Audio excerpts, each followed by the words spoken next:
amigos, queridos amigas. Estamos en la emisión 482 de La Conjura en este 17 de febrero del 2025.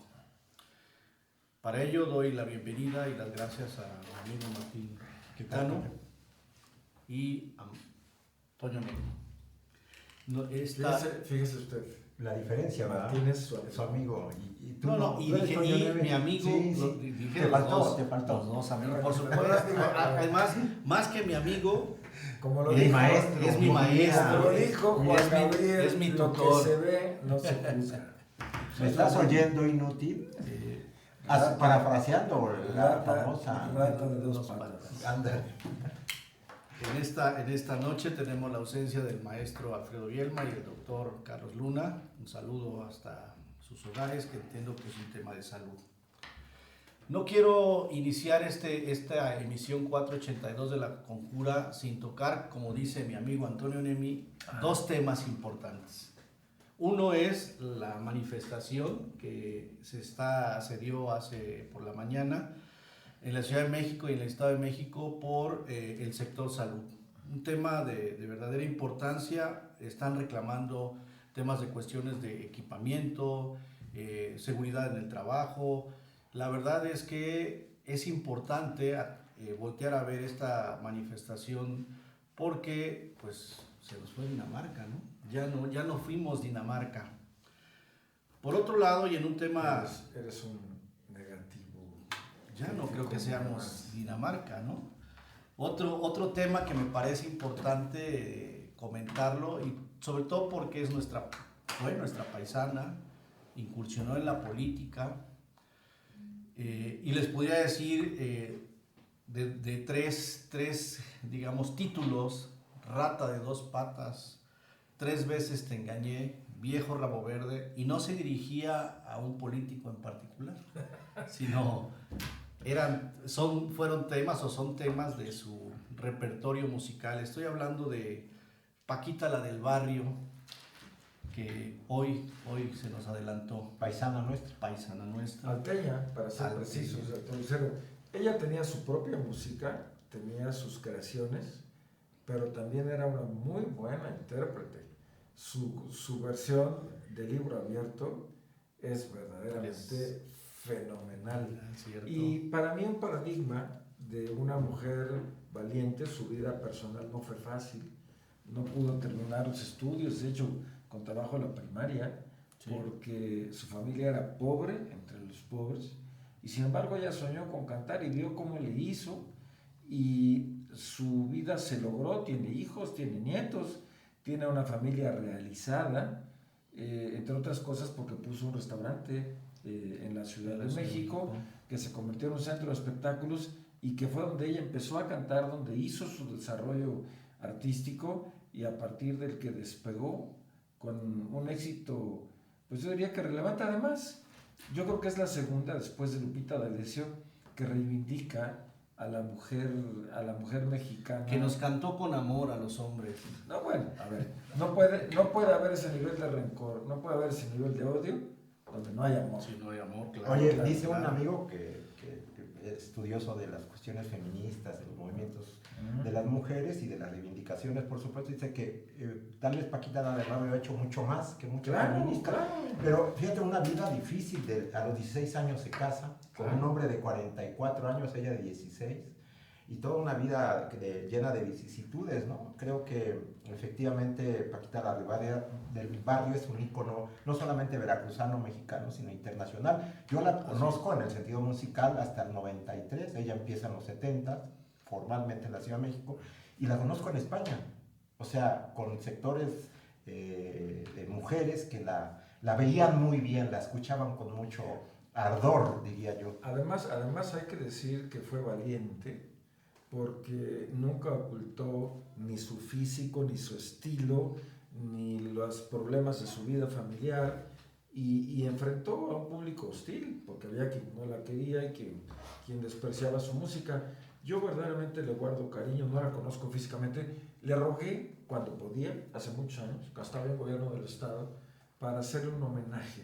Y precisamente era un homenaje no en el plano de la motivación artística o para ganar lana, sino por la reivindicación de la violencia de género, que entonces ni siquiera se conceptualizaba como ahora, y donde efectivamente fue pionera, claro que fue pionera. Claro. Y yo creo que no podemos dejar de hablar también de que también falleció Tongolele. También un ícono del cine, del teatro, del vodevil, no sé, del burlesque tal vez, mexicano de los años 50, 40, tal vez 50, 60. 50, 60. Y también, pues obviamente estuvo en varias películas de las que se llamaron Las Ficheras, pero sin lugar a dudas, una mujer también, no solamente guapísima, sino talentosa en sus bailes, en su forma de expresión artística. ¿Qué manera de bailar? No, bueno, es impresionante Tongolele, ¿no? Hermosísima mujer, y creo yo también hoy merecedora de los recuerdos mejores que pudiéramos tener con En paz descansen las dos grandes mujeres y grandes íconos. Bien, pues vamos a dar inicio a los temas que hoy vamos a tocar. Tiene que ver con reformas al Infonavit y las consecuencias que esto implica. El nombramiento de Miguel Ángel Yunes Márquez, senador veracruzano, a la presidencia de la Comisión de Hacienda del Senado. Y en el tema global, el distanciamiento de Estados Unidos con Europa, el posicionamiento de Rusia y las posibles consecuencias que puede tener para nuestro país esta visión geopolítica que desde la administración de Trump se está gestando a nivel internacional. Si te parece, amigo Quitano, vamos a iniciar con el primer tema, que son las reformas al Infonavit y las consecuencias. En el 2024 se hizo una primera reforma donde hubo aspectos muy importantes de ella, y en este 2025, hace unos días, acaba de hacerse esta nueva reforma a la ley del Infonavit. ¿Qué te parece? ¿Qué puedes comentar al respecto? Bueno, más allá de que estamos todavía por ver cuáles van a ser los impactos definitorios respecto de esta modificación legal ya aprobada, y de evidentemente cuál va a ser la lógica de la operación de los recursos que son multimillonarios, de recursos de privados particularmente, hay que decirlo puntualmente, recursos de trabajadores, hombres y mujeres que han estado aportando al paso de muchos años en resguardo de un proyecto de vida, tal vez al final de cada una de nuestras existencias. Las visiones que aquí se tienen que estar enfocando es qué había sido el Infonavit y qué es lo que se supone, se pretende que quieren que sea el Infonavit. El Infonavit, al final de cuentas, fue no solamente un espacio de construcción de vivienda, de oportunidades para un determinado sector social, sino que además era el resguardo financiero para muchas personas, para miles de personas en nuestro país. Esta conformación orgánica institucional permitía que se resguardaran capitales o proyectos de capitales de futuros para mucha gente, para muchas personas. Por este lado se aprobaban una serie de directrices que favorecían el que se garantizara el resguardo de estos recursos, y que en su momento, si se pudiera, a partir de los créditos que se otorgaban, se pudiera tener incluso una ganancia. Es decir, no solamente se resguardaba el patrimonio financiero de un amplio sector de la población, sino también se buscaba incrementar a partir de los intereses logrados o de las ganancias que se pudieran tener posibles. Esto pareciera que pasa ya a un segundo término, o más bien se quita. Lo que se plantea ahora desde la narrativa oficial que acaba de aprobarse estas modificaciones es que el Infonavit se vuelva un espacio de definiciones de política de vivienda que sí es necesario establecer, creo yo, desde el aparato del Estado, pero que no necesariamente tendría que ser la vía, de alguna manera, generar la expectativa de lastimar el patrimonio de todos los que aportaron recursos financieros en este proyecto del Infonavit, en esta conformación del Infonavit. Y creo que allí está el elemento que merece la discusión de fondo. Realmente el andamiaje institucional de este gobierno tiene con un director como el que tiene el Infonavit, que puede prestarnos a una discusión profunda también de sus quehaceres, de sus praxis, de su expertise para tener este terreno. De sus resultados bueno, inmediatos, no, digamos. Ya, también, ya no digamos la historia pasada, recientemente pasada, de cómo se fue su comportamiento institucional, sino sus características de conocimiento de un espacio de acción pública que merece no solamente la mayor de las atenciones por lo que pone en juego, que es el patrimonio de millones, sino también de la posibilidad o no de desarrollar una política pública exitosa con lo que ellos llaman la realización de 1 millón de viviendas en 6 años. Y creo que esto es absolutamente discutible, no solamente por la construcción institucional, que dista mucho de estar sólida, que de ser eficiente, sino también la claridad de quiénes son los mandos que van a poder definir la ruta para la operación de estos recursos. Creo que allí hay que tener la lupa muy clara, porque pareciera que se le dota al director del Infonavit de los elementos suficientes para tomar determinaciones muy por encima de lo que en algún momento era la posibilidad de eficientar la actividad pública de este organismo, que era la influencia determinante de los actores del Consejo de Gobierno, el Consejo de Administración del Infonavit, donde había participación directa de los trabajadores, de los empresarios, etcétera, de las instituciones. Ahora, esto ya está también quedando relegado y se vuelve una decisión absolutamente central del director en turno. Creo que allí tendríamos que estar mirando cuáles son las características de esta visión supuestamente social del gobierno de la República para haber estimulado y al final logrado la modificación a las reglas del juego del Infonavit. Mucho dinero en juego, mucha posibilidad de que salga lastimado un conjunto muy amplio de la población, derivado de lo que han sido los resultados de la actuación, no solamente del director, que hay que verlo, sino también de muchos de los ejercicios de esta administración, bueno, de la pasada administración y de lo que llevamos de esto. Sí, Martín, hablas de un monto pues bastante importante que el Infonavit tiene. En este momento se habla de 2.4 billones de pesos y que de esos 2.4 billones solo el 0.55%, digo solo entre comillas, se va a destinar a este proyecto que el gobierno acaba junto con la Cámara de Diputados y Senadores acaban de aprobar. Estamos hablando de alrededor de 132 miles de millones de pesos destinados a construir, por lo pronto, 500,000 viviendas.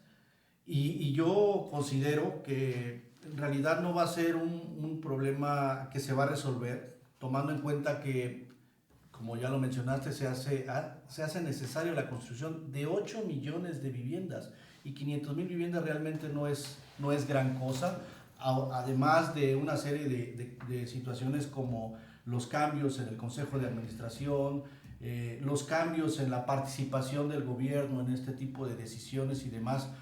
Creo que hay mucho por analizar todavía en esto, habrá que ver en el futuro qué nos seguirá dando, pero amigo Antonio Nemi, ¿qué nos puedes comentar al respecto? Que sí soy tu amigo y que estoy honrado por eso. Somos dos los honrados, entonces. No creo que haya sido antes de 1972 y tampoco después del 74. Estoy casi seguro que fue en 73, cuando el presidente Luis Echeverría Álvarez crea el Instituto Nacional para la Vivienda de los Trabajadores, el Infonavit.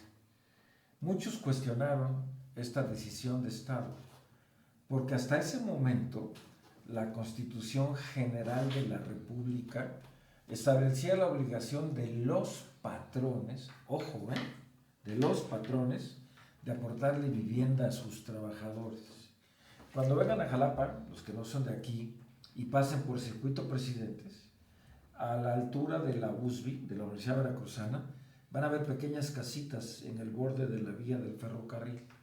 Estos son los remanentes de lo que utilizaba Ferrocarriles Nacionales de México para darle vivienda a los trabajadores, una vivienda muy precaria, pero en cumplimiento de la obligación constitucional que tenían los patrones y que el presidente Echeverría les quitó al crear un fondo tripartita. Dinero de los trabajadores, dinero de los patrones y un poco de dinero del gobierno. Al principio el Infonavit empezó a construir casas y fue una verdadera catástrofe. De mala calidad, se caían, salían al triple del precio original, no estaban bien planeadas, y hubo una reforma que propició que el Infonavit se convirtiera en una institución financiera, es decir, que prestara dinero para que desarrolladores con experiencia, con un límite máximo de ganancia, produjeran vivienda a los precios que un trabajador podía pagar, con un crédito razonable a un monto razonable. Fue el mejor momento de Infonavit, cuando cientos de miles de familias de trabajadores mexicanos tuvieron acceso a una vivienda digna. Después fueron soltando la administración del Infonavit hasta que el costo del crédito llegó a ser superlativo, más caro que la banca comercial. Y es allí donde empezaron los problemas. Ciertamente el Infonavit se convirtió en un banco habilitado para darle créditos a los trabajadores. Y llegó a deshumanizarse, pero ojo, no en el periodo neoliberal. En 2018, la delegación Veracruz de Infonavit otorgó 22.500 créditos. En el mejor año de López Obrador, otorgó 7.500. De manera que ustedes me dirán con quién fue más útil para los trabajadores veracruzanos el Infonavit. Lo que han hecho ahora es, primero que nada, volver a estatizar. Es decir, regresar a una fórmula que está probado, demostrado, irrefutablemente que es un fracaso. El gobierno no es pésimo, lo que le sigue como administrador y constructor de bienes. Y no solo como constructor y administrador como administrador sí, si nos ponemos a ver que creó la megafarmacia, las tiendas bienestar, la línea esta mexicana, Dos Bocas, o sea, como administrador no es eficiente. Pero además no es su función. O sea, no está entre las motivaciones ni el mandato constitucional que el gobierno actúe de empresario. Entonces, ¿esto qué es lo que provoca? Corrupción. A ver, Laguna Verde tuvo un retraso de casi 15 años en su construcción. Y del presupuesto previsto pasó a 10 veces más, La prometida refinería de Dos Bocas pasó de $7,000 millones de presupuesto inicial a 22,000 y ni siquiera rechina, ya no digo refina. Y algo similar pasa con la situación del Tren Maya, que estamos seguros de que el dinero se va a ir a carretadas en la corrupción de los contratistas, como Pedro Aces, que es el que transporta la grava y transporta los materiales y que confesó que tiene cola de hámster. La segunda cuestión, igualmente grave, es que le están despojando su patrimonio a los trabajadores y a los patrones. El dinero que está en los fondos de Infonavit no es del gobierno, es un dinero que aportaron los trabajadores, como decía Quitano, que aportaron las empresas y que fue generando productos gracias a los intereses que se le cobraba a los trabajadores por prestarles. Esto es exactamente igual que los 44,000 millones de pesos que le robaron de sus afores a los adultos de más de 70 años de edad. Esto es exactamente igual que el robo del dinero de los fideicomisos, cientos de miles de millones de pesos que por supuesto sustrajeron, desbarataron los fideicomisos y los dejaron sin fondo. Así esté aprobado por el Congreso, esto es un expolio, un robo de un patrimonio que no les pertenece, y es lo mismo que hicieron con el Seguro Social. El Seguro Social no es una entidad en la que el gobierno pueda decidir libremente. El dinero que conforma los fondos con los que opera el IMSS es propiedad de los trabajadores, es propiedad de las empresas que han cotizado y contribuido. Y la tercera cuestión que hacen con esta reforma, que es la que a mí más me preocupa, es politizar de una manera salvaje algo que ya estaba superado, la entrega de viviendas. Porque se la van a dar a sus incondicionales. Porque ya no va a importar la capacidad crediticia, porque ya no va a importar la necesidad del derechohabiente. Lo que va a importar es que sea afín a Morena, que sea leal a Morena y que genere, si es que las llegan a construir, las casas, a los intereses políticos del grupo gobernante.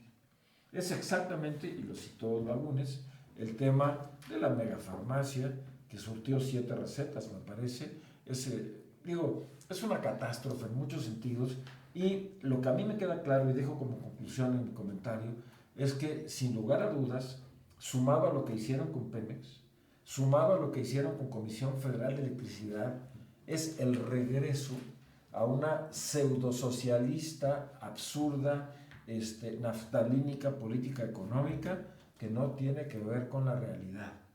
Para que lo tengamos claro, esta iniciativa de ley va al fracaso, me duele anticiparlo, y será un nudo gigantesco de corrupción, de prebendas, de privilegios, y por supuesto regresaremos al tiempo que los líderes sindicales y los líderes del partido dominante le den casas a sus familiares, a quienes les paguen una lana, a las novias, etc. Abono 2 cosas a lo que mencionó Toño. La primera, el tema de entregar a los afines a Morena o hacer populismo con dinero ajeno. Y hay 2 temas que la nueva reforma establece. Una es que tú puedas rentar una casa, ¿no? Una especie de renta, y que la vayas pagando con esa renta. Al final del día se te va a quedar esta vivienda. Esta renta no tiene que ser arriba del 30% del salario del trabajador. Esa es una. La otra, que las viviendas, ahora es posible que jóvenes de menos de 30 años puedan adquirir una vivienda, pero con un costo máximo de 600,000 pesos, ¿no? Entonces, si vemos todas esas cuestiones, empezamos a preguntarnos la calidad de estas. Y la otra, finalmente, que yo quiero abordar es, a ver, realmente, si hacen 8 millones de viviendas necesarias en este país, y todas aquellas viviendas, porque hay evidencia, hay documentación de lo mismo, hay viviendas o hay fraccionamientos que están abandonados, que fueron a través del Infonavit adquiridas estas viviendas, y están abandonadas porque no tienen los servicios mínimos necesarios para poder ser habitadas, ¿no? Entonces, ¿por qué no rehabilitar? ¿Por qué no dar los servicios necesarios a estas viviendas, rehabilitarlas y poder reutilizar o poder dar las condiciones necesarias para su uso, para su utilización de los trabajadores que ya las adquirieron? Martín, a ver, ¿querías comentar algo? Empiezo por esta última parte tuya.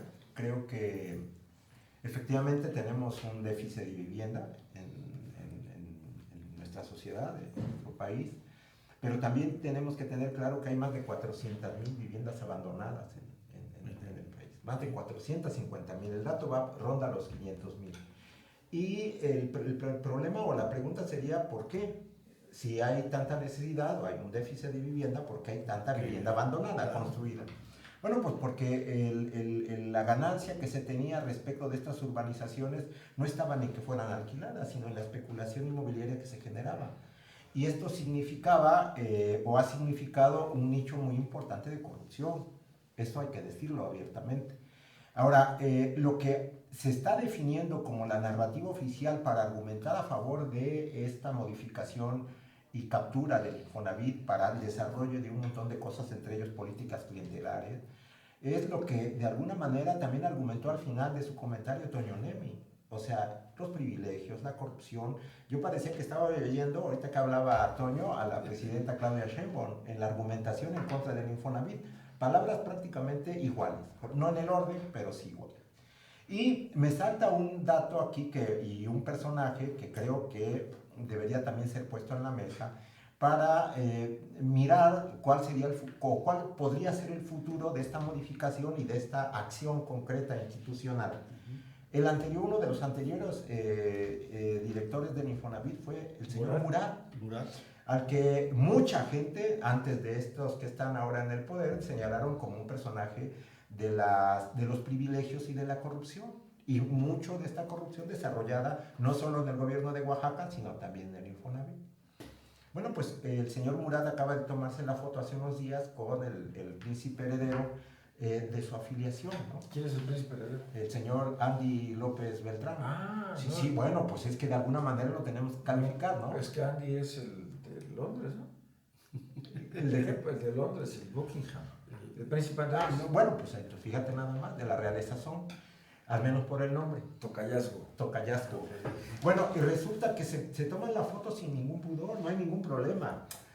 Bueno, más grave que eso, hay un tuit de López Obrador salvaje, sangriento. ¿De cuál ofensivo. de López Obrador? Sí, cuando nombran candidato a gobernador a Murat, sí. Y después otro cuando lo hacen director de Infonavit, diciendo salvajadas, pero hoy como ya está Morena, pues ya es Dios. Bueno, es que el poder divino de salvar cualquier pasado.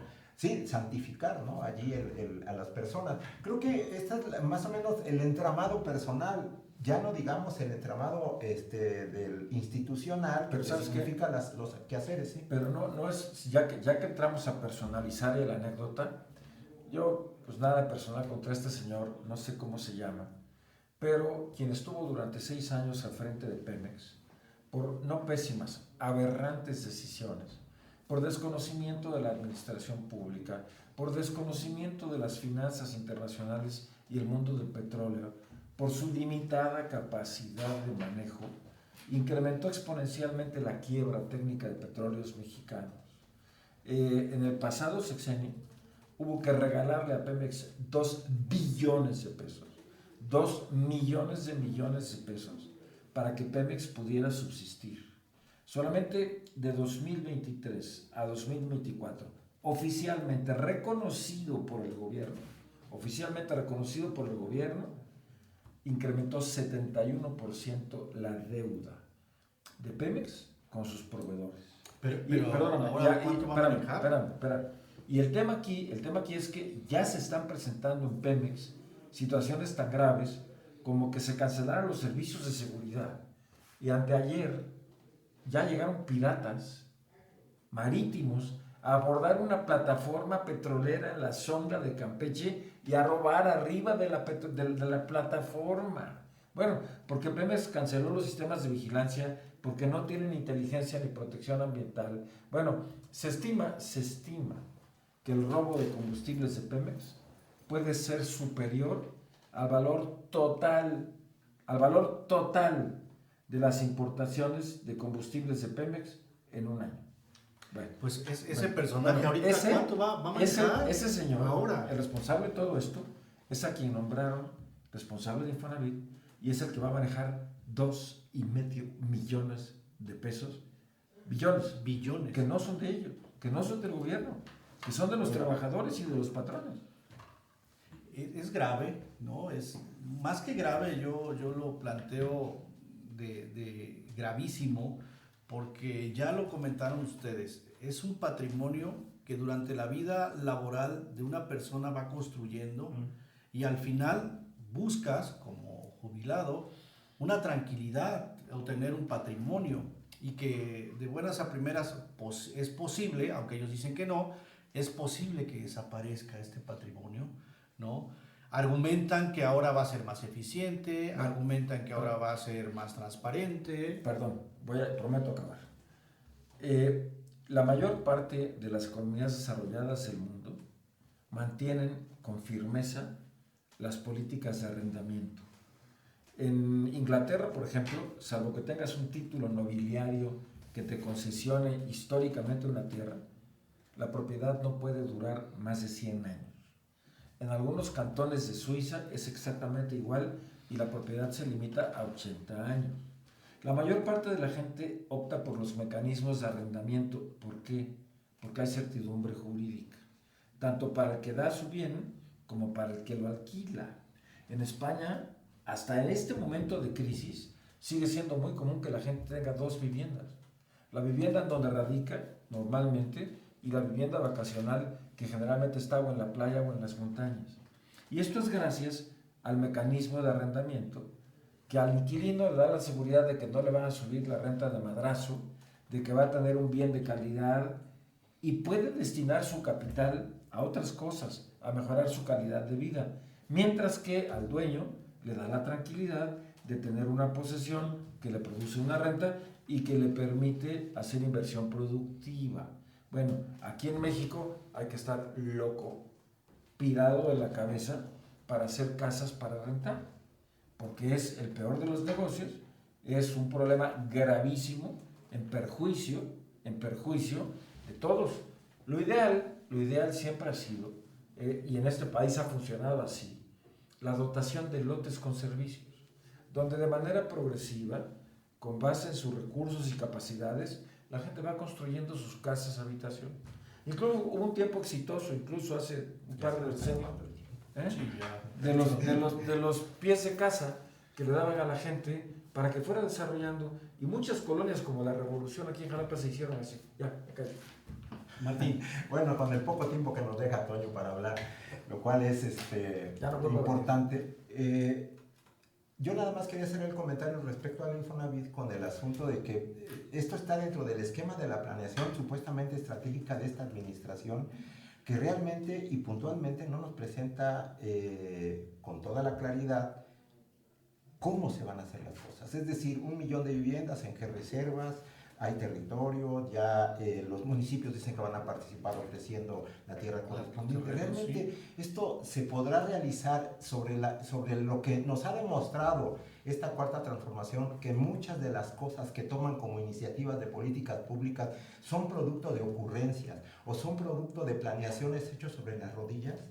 Creo que allí hay una situación que hay que tener claro de que esto muy probablemente, y me refiero a los recursos que están ya atrayendo, sirvan no para lo que se supone van a hacer, sino para otra serie de elementos que implica incluso el 2030, con todo lo que esto significa. Y de aquí al 2030 pueden pasar muchas cosas. Esperemos que realmente esto suceda. Hace un momento hablaban de personajes, de personajes que se han tomado fotografías, ¿no? Con algunos miembros prominentes de Morena, que hoy ya les dicen no pasa nada, ahora es como dice la canción, ya lo pasado. ¿Qué es el tema que viene? No me interesa, y es el tema que viene y que vamos a regresar después del corte.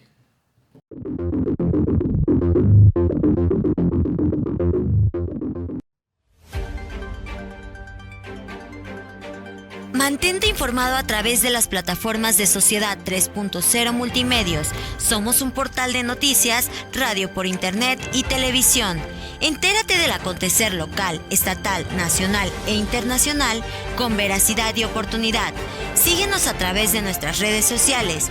Búscanos en nuestro portal web como sociedad3.0.com, en Facebook como Sociedad 3.0, Twitter Sociedad-30 y YouTube como Sociedad 3.0 Televisión. Sociedad 3.0 Multimedios, más cerca de ti.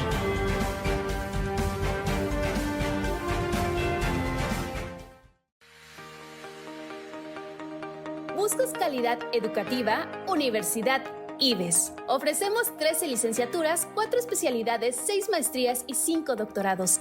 En la Universidad IBES, tu éxito es nuestra prioridad. Por eso contamos con un sistema de becas que te facilita el acceso a la educación superior. Pero eso no es todo. Talleres extracurriculares para potenciar tus habilidades y un equipo docente altamente capacitado que está listo para guiarte en cada paso de tu camino. El futuro comienza aquí, Universidad IBES. Ven y descubre por qué 29 años de experiencia respaldan nuestra excelencia educativa. Contáctanos a través de nuestra página de Facebook. Estamos como Universidad IBES o llama al 2288-123-456. También puedes mandarnos un WhatsApp al 2287-540751 y si lo prefieres, visítanos en Azueta 34, Colonia Centro, en Jalapa, Veracruz. No lo pienses más, somos tu mejor opción. Somos Linces, somos IBES.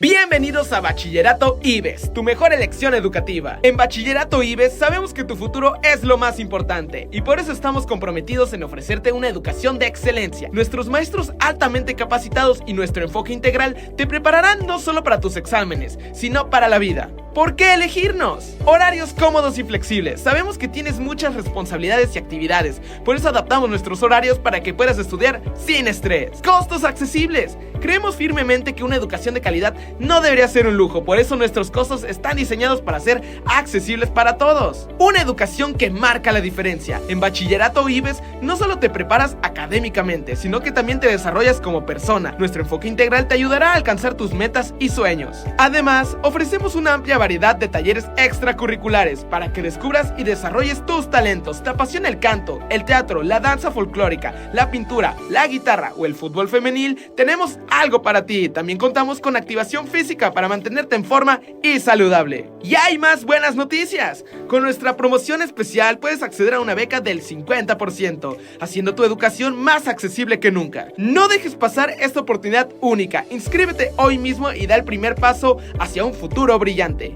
Llámanos al 2288 17 20 26 o envíanos un WhatsApp al 2288 56 80 88. También puedes visitarnos en nuestra sede, calle Juárez número 87, zona centro, Jalapa, Veracruz.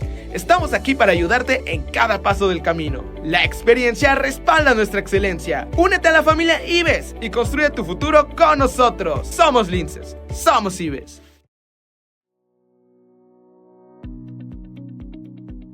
Universidad Martí, impulsando la innovación del conocimiento. Somos una universidad consolidada a nivel nacional e internacional con planes de estudio pertinentes y de alto nivel. Contamos con licenciaturas en Ingeniería Civil, Ingeniería en Informática e Ingeniería en Tecnología y Producción. Además, tenemos maestrías en Ingeniería, Administración, Psicología, Ingeniería Ambiental y Derecho Procesal Penal. También puedes profesionalizarte con un doctorado en Ingeniería, Administración, Psicología, Educación y Derecho Procesal Penal. ¡Únete a los mejores! Pide informes en nuestros teléfonos 782-822-3350 o a través de nuestro correo informes@umarti.edu.mx. Manda un mensaje a nuestra página de Facebook. Estamos como Universidad Martí. O mándanos un WhatsApp al 782-210-6521. Ven a nuestras instalaciones, ubicadas en calle Costa Rica 415, Colonia 27 de septiembre, en Poza Rica, Veracruz. Universidad Martí. Aprende, avanza y transforma. Únete a la excelencia educativa en secundaria y preparatoria Dr. Gavino Barreda.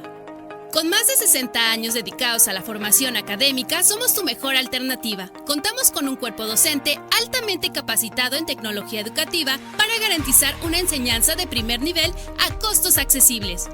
Contáctanos al 782-823-1105 o síguenos en Facebook como Secundaria y Preparatoria Dr. Gavino Barreda. También puedes visitar nuestras instalaciones ubicadas en calle Costa Rica 415, Colonia 27 de septiembre, en Poza Rica, Veracruz. Permítenos ser parte de tu trayectoria hacia el éxito en una comunidad educativa de excelencia. Nuestra historia avala nuestro compromiso con la calidad educativa. Únete a Secundaria y Preparatoria Dr. Gavino Barreda. Más de 60 años de experiencia al servicio de tu desarrollo académico. Soy Gavino, soy evolución.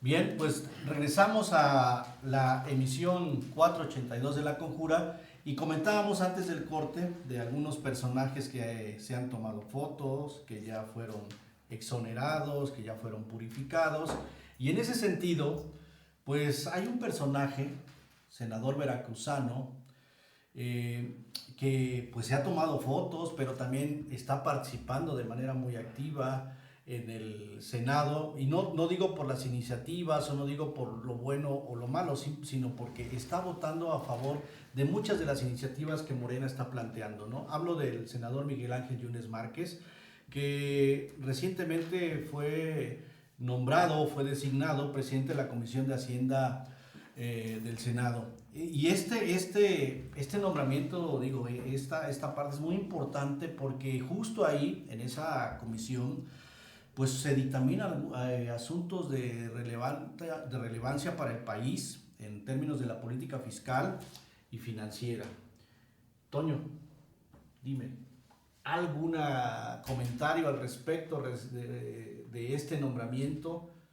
Vamos a hablar del nombramiento para que no se piense que vamos a hablar del personaje, ¿no? Sino de la importancia que tiene, aunque es justo es eso. Fíjate que, curiosamente, la Comisión Parlamentaria de Hacienda del Senado es una de las menos importantes, porque ambas cámaras, la de diputados y la de senadores, tienen un capítulo de facultades exclusivas. La Cámara de Senadores arrasa indebidamente, hay un gran desequilibrio, porque la Cámara de Senadores tiene facultad exclusiva para el nombramiento, para los ascensos de los militares, para los embajadores, para la Comisión de Derechos Humanos, para los consejeros del Instituto Electoral. Tiene un catálogo enorme de competencias exclusivas. Y en cambio, la Cámara de Diputados tiene poquitas competencias exclusivas, pero una de ellas importantísima es la hacendaria. Todo lo que tiene que ver con el presupuesto, con la cuenta pública, con la política económica, responde prácticamente en su totalidad a las deliberaciones de la Cámara de Diputados. El presupuesto de egresos, la ley de ingresos y tal, están maquiladas por razón constitucional desde la Cámara de Diputados. Entonces, no es así como que una comisión crítica, como lo sería la de Gobernación o las de Relaciones Exteriores, que sí tienen muchísima fuerza en el Senado. Sin embargo, el hecho político pues es evidente y dejan claras varias cosas. La primera y la más importante es, primero que nada, la habilidad de Miguel Ángel Yunes Linares, el papá, para cambiar de bando en el momento oportuno y útil para sus intereses, mediante una alianza con el líder de la mayoría en el Senado, el ex gobernador de Tabasco, ex secretario de Gobernación de López Obrador. Esto no significa necesariamente que la designación tenga el aval de la secretaria de Gobernación, por ejemplo, como solía hacerse, y tampoco a lo mejor de la presidenta de la República, no lo sé. Ya van 2 o 3 ocasiones en las que es evidente, en las que tanto el líder de los diputados como el líder de los senadores de Morena van en contra del interés de la presidenta. El más claro es el de la designación o la ratificación de la titular de la Comisión de Derechos Humanos, que la presidenta Sheinbaum por ningún motivo quería y se la impusieron. Pero hay otros casos. Entonces yo leo esto también como la grave lucha intestina que hay al interior de Morena y la falta de respeto al liderazgo institucional de la presidenta de la República. ¿En la política veracruzana tendrá algún impacto? Pues yo no lo sé, pero de manera reiterada la gobernadora Rocío Nale ha expresado, no, yo diría rechazos muy amable, repudio a Miguel Ángel Yunes y a sus hijos, porque es a él a quien responsabiliza de todas las expresiones contrarias a ella durante la campaña y de la serie de acusaciones que se presentaron por ilícitos y que ella lo sintió como un agravio y una ofensa profundamente personal. En algún momento la hoy gobernadora dijo que si Morena admitía como militantes a los Yunes Márquez y al señor Yunes Linares, ella renunciaba al partido. Entonces, imagínense el nivel de tensión que hay, al punto de que ayer declaró que Adán puede seguir haciendo lo que quiera en el Senado, pero que en Veracruz esta familia no tiene bienvenida. Lo cierto es que ellos controlan absolutamente la maquinaria del Partido Acción Nacional, a través de Fernando, que es el más chico de la estirpe que está en activo en política, es diputado local, tienen el control de la maquinaria de Acción Nacional y por supuesto tienen mucha innegable presencia en el corredor político Medellín, Boca del Río, Jamapa, Alvarado, Boca del Río y Veracruz, por supuesto. Entonces representan votos, tienen un activo político y habrá que ver cómo se desenvuelve esto. Eso son los hechos, crudos, fríos. Pasemos a la cuestión ética. ¿Qué tan ético es que alguien que llamó loco, orate, viejo guango, corrupto, mantenido, bueno para nada, al expresidente López Obrador, hoy sea su aliado? ¿Y qué tan ético es que aquellos que cuestionaron este proyecto que llamaron destructivo de la patria, hoy lo están respaldando? Pero esa ya es una cosa subjetiva, de valores, y ya cada quien que decida. Muy bien, muy bien. Yo empezaría diciendo, mi querido Toño, no sé, que para los dos, Toño, que además puro estilo jarocho, el que se lleva se aguanta, ¿no? Entonces, si el presidente recibió esa serie de espectaculares palabras, apelativos, dichos y diretes de parte de Miguel Ángel Yunes Linares. Y Márquez. Y Márquez, Lo de sí, Diego. exactamente. Bueno, del otro lado también había lo mismo, ¿no? Entonces Claro. había una carretada de denuestos entre los personajes de uno y otro bando en su momento. Ahora es amor con amor se paga, ¿no? exactamente, pero yo lo diría, yéndome a la parte final del comentario de mi querido Toño Nemi, es la cuestión ética. Para mí es una derrota ya. No solamente la imagen de hace algunos meses cuando se aprueba la reforma constitucional y los Yunes pasan de ser un referente de algunos sectores veracruzanos de pujanza y de fuerza para enfrentar a nada, al traidor a la patria, etcétera. Hay una derrota de la... En ese momento dijo justo el senador, no soy cobarde ni soy traidor en una conferencia Exactamente, de prensa. cuando asume que iba a votar en contra de la reforma. Y creo sí que fue cobarde y sí fue traidor. y yo Por creo que supuesto. allí está la parte de la derrota de lo que se podría interpretar como la moral de la transformación. De esta, que ya resulta ser una tarea discursiva de muy poca base creíble o de ninguna base creíble para planteármelo más profundamente en el sentido del contexto de la palabra. Y creo que en ese sentido la imagen de Miguel Ángel se suma, o de los Miguel Ángel, porque iban los dos, se suman de estos días, se suman a los que estamos mirando con la acreditación, la credencialización, la reafiliación a Morena de personajes como Murat, que mencionábamos, o el mismísimo señor Rocha, al que apoyaron antes cuando empezaron la batalla de los Chapos y los Zambada, y que le gritaron tanto en la Cámara de Senadores como en la Cámara de Diputados, no está solo, y firmaron una carta a gobernadores de Morena, entre ellos el extinto gobernador de Veracruz, Cuitláhuac, donde decía, no está solo. O sea, creo que esto vuelve a la brillante narrativa, poderosa narrativa que permeó y construyó una esperanza en amplios sectores de la sociedad mexicana de que eran diferentes, de que iban a establecer nuevas formas de convivencia política, de que iban a gobernar para todos, etcétera, etcétera, como una narrativa hueca, sin ningún valor real, y que la historia más temprano que tarde va a determinarlo y tirarlos a la basura como debe de ser, porque efectivamente han usurpado de manera grotesca una serie de valores cívicos y democráticos que no, al paso de los días, se demuestra que no tiene realmente solvencia. Y esto creo que es una categoría de esta imagen de la presidencia de la Comisión de Hacienda del Senado, más allá de que pueda, y creo que con el conocimiento de Toño Nemi me quedo, del valor efectivo de la comisión en el Senado, como lo dijo el senador apenas hace unos días, el senador Manuel Huerta. No, vamos, no es nada, pues no es una comisión más. No es ni un premio. No es nada, no es nada. Ni es trascendente. No es trascendente, exacto, esa es la palabra. Bueno, sí lo no digo. está equivocado. Entonces, no es nada, simplemente cualquiera podemos estar ahí, pero el tipo que hasta hace algunos meses tenía la mayor confrontación con estos personajes, ahora resulta que los abraza y los protege de la mano de Adán Y Augusto. Tengo una pregunta para los dos. ¿Estamos preocupados por las consecuencias de un cambio de partido, de un calzonazo, de lo que para nosotros, que creemos en la política basada en principios, es una asquerosa traición? ¿Estamos preocupados por la renuncia de Morena a sus orígenes? ¿Estamos sorprendidos por la violación desde el partido en el poder de los principios elementales que ofrecieron cumplir y del cinismo de los Murat y los Yunes que se están aprovechando? Pero estamos olvidando algo de fondo y es lo que les quiero preguntar. ¿Ustedes de veras creen que a la gente, que a los electores, esto les preocupa y les interesa?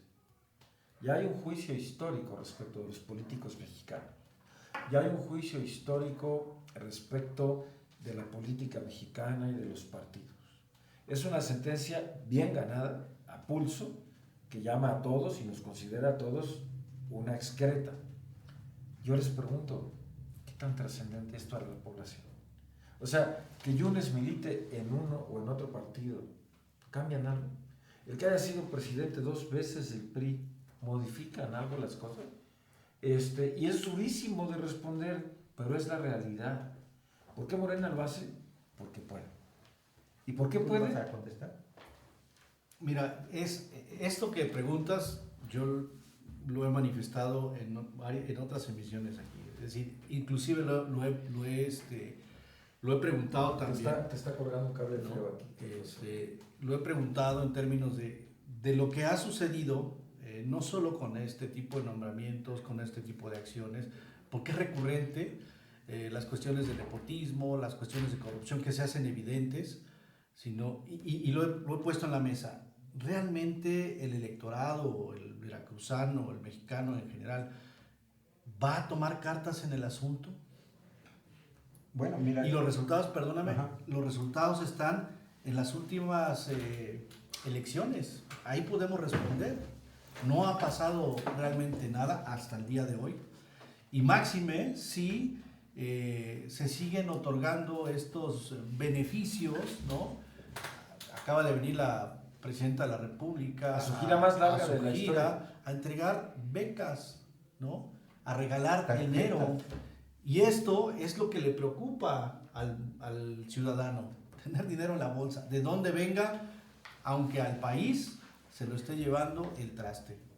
Sí, bueno, a mí me parece que tal vez la pregunta no sería si le preocupa a la gente, al ciudadano común como nosotros, que si se fue o no se fue para tal o cual partido, o si traiciona o no traiciona principios un determinado político. Hay una descalificación histórica de la política y de los políticos en nuestro país.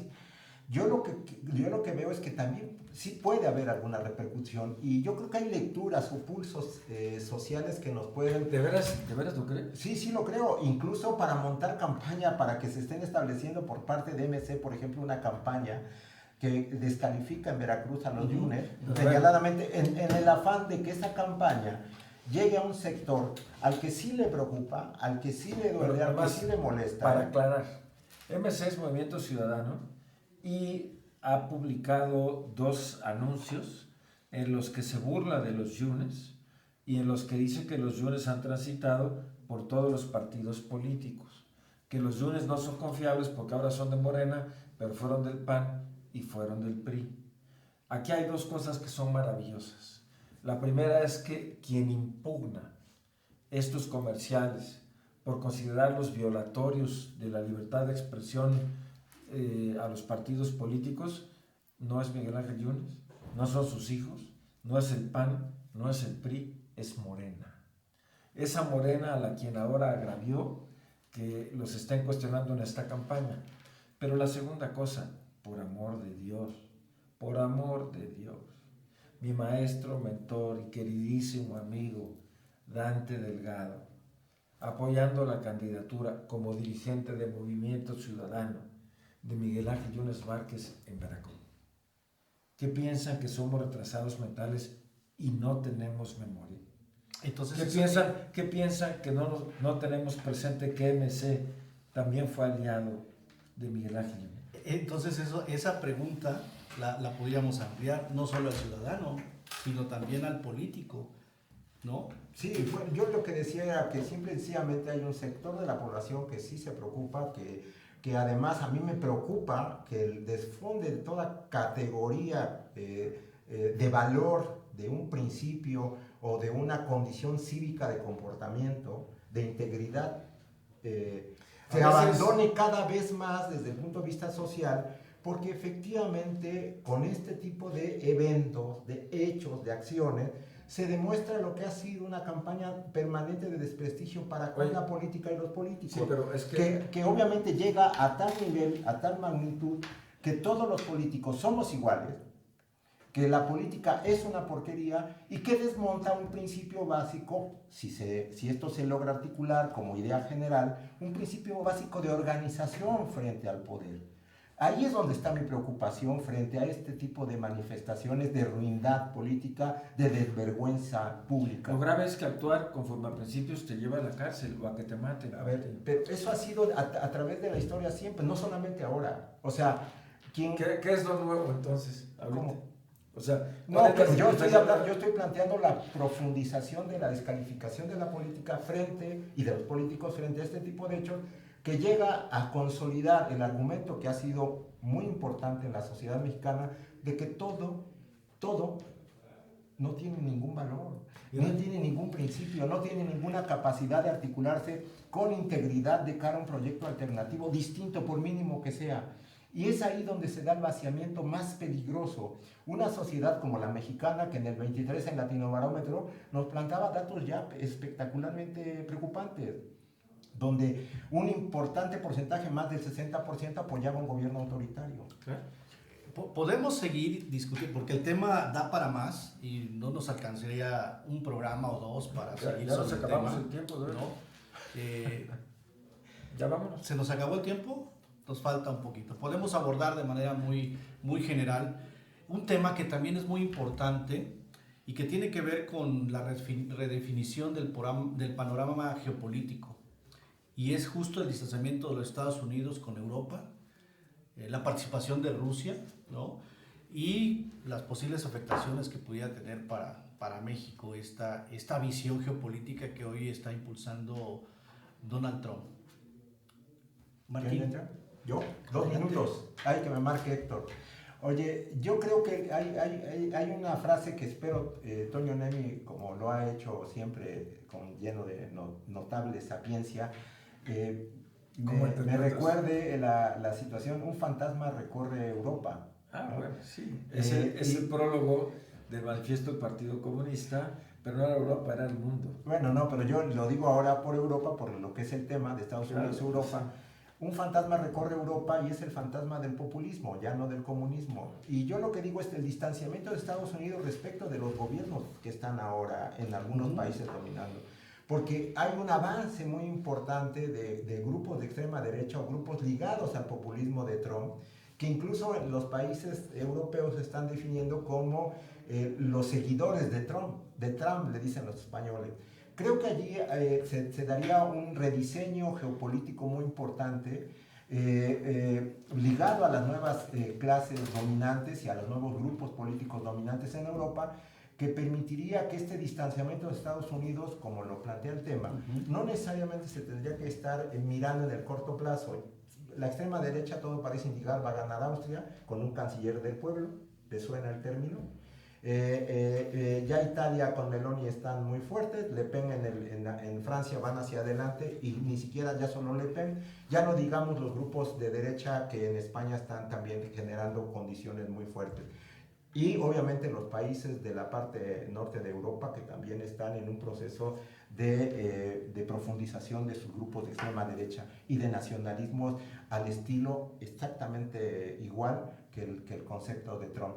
Y en la parte que pueda tocarle a Rusia y a Ucrania como países relativamente cercanos a Europa, sacando a Ucrania de Zelensky, lo que puede hacer Putin en Europa, en la influencia de todavía los países con los cuales tiene acuerdos claros en la zona europea, Hungría como parte de punta de lanza, es que el distanciamiento en este momento lo podríamos plantear, sí, pero creo que en el corto plazo, y eso es lo terrible, de lo que puede venir para el mundo, este distanciamiento no se logre, no se siga planteando en la vía de las condiciones de populismo frente a democracia, sino que ahora se ve de otras maneras a partir de identidades nacionalistas que nos confronten como planeta. Yo lo veo muy preocupante. Pero esta visión lo comentaba ya el secretario de Defensa estadounidense, y decía, bueno, la OTAN debe invertir no solo el 2% de su Producto Interno Bruto para defensa. Nosotros requerimos que que se suba a un 5%. Pero más allá de la cuestión de la defensa, yo considero que esta alianza política, económica y militar que ha existido durante más de 80 años de Estados Unidos con Europa, se puede trastocar porque salen a la palestra naciones como China, como Rusia, Estados Unidos por supuesto siempre lo ha estado, y que esto con esta visión puede cambiar sustancialmente la visión geopolítica. Concluimos de manera muy rápida con tu comentario, Tony.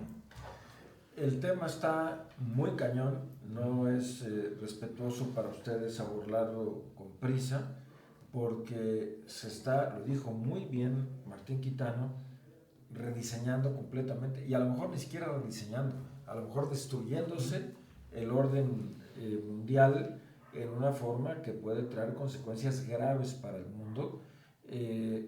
Por ejemplo, la contradicción. La OTAN está para proteger a Europa, se supone, de Rusia, pero hoy es obvio, evidente y notorio que la alianza personal del presidente Donald Trump es con Rusia, no con Europa. Entonces, ¿cómo le pides a una Europa que está en crisis, que no tiene para pagar médicos, que está emproblemada con muchos temas financieros, que le gaste el 5% de su Producto Interno Bruto a un sistema de defensa contra un enemigo que ahora resulta que es tu aliado? Eso para empezar. Hay muchos temas y otras aristas que además involucran directamente a México, pero ya habrá oportunidad de tratarlas en otro programa. Gracias por su paciencia, por su tolerancia, perdón por el cable que se cayó, gracias a Héctor y a Ceci. Pues muchas gracias, gracias por observarnos, por escucharnos, y agradezco a ustedes dos por estar aquí en este programa. Muchas gracias y nos vemos la próxima semana. Gracias.